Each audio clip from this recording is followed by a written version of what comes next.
August 2 വിശുദ്ധ യൂസേബിയൂസ് വെർസെല്ലി. ഒരു Roman പുരോഹിതനായിരുന്നു വിശുദ്ധ യൂസേബിയൂസ്. സർദീനിയയിലായിരുന്നു വിശുദ്ധന്റെ ജനനം. തന്റെ ബാല്യത്തിൽ തന്നെ റോമിലെത്തിയ വിശുദ്ധൻ കാലക്രമേണ പോപ്പിന്റെ പുരോഹിത വൃന്ദത്തിലെ അംഗമായി. പൗരോഹിത്യ നിയമങ്ങൾ സഭയിൽ സ്ഥാപിച്ചത് വിശുദ്ധ യൂസേബിയൂസ് ആണ്. പിന്നീട് യൂസേബിയൂസ് വെർസെല്ലി രൂപതയിലെ മെത്രാനായി അഭിഷിക്തനായി.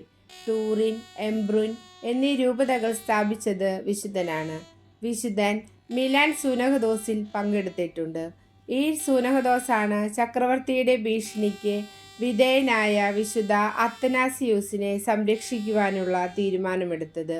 വിശുദ്ധ യൂസേബിയൂസിനോടും മറ്റുള്ള മെത്രാന്മാരോടും അത്തനാസിയൂസിനെ നിന്ദിക്കുവാൻ ചക്രവർത്തി ഉത്തരവിട്ടപ്പോൾ വിശുദ്ധൻ ആ ഉത്തരവ് നിരസിച്ചു.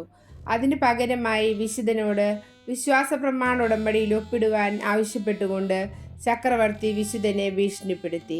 എന്നാൽ വിശുദ്ധൻ തൻ്റെ നിലപാടിൽ ഉറച്ചു നിൽക്കുകയും സഭയുടെ കാര്യങ്ങളിൽ താൻ ഇടപെടുകയില്ലെന്ന് ധൈര്യസമേതം അറിയിക്കുകയും ചെയ്തു.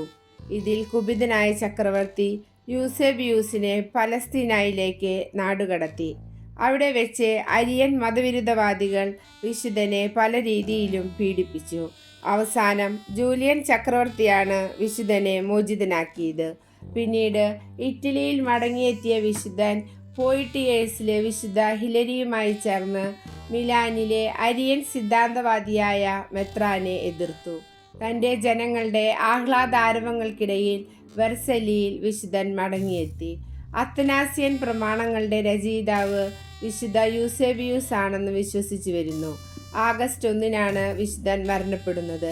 അരിയൻ മതവിരുദ്ധതയെ എതിർക്കുന്നതിൽ വിശുദ്ധൻ കാണിച്ച ധൈര്യം അനേകർക്ക് വിശ്വാസവിരുദ്ധ നിലപാടുകളെ എതിർക്കുവാനുള്ള പ്രചോദനം നൽകിയതുപോലെ അഴിമതിക്കെതിരെ ശബ്ദമുയർത്താനുള്ള കൃപ ഞങ്ങൾക്ക് നൽകണമേ എന്ന് നമുക്ക് വിശുദ്ധനോട് മാധ്യസ്ഥം അപേക്ഷിക്കാം.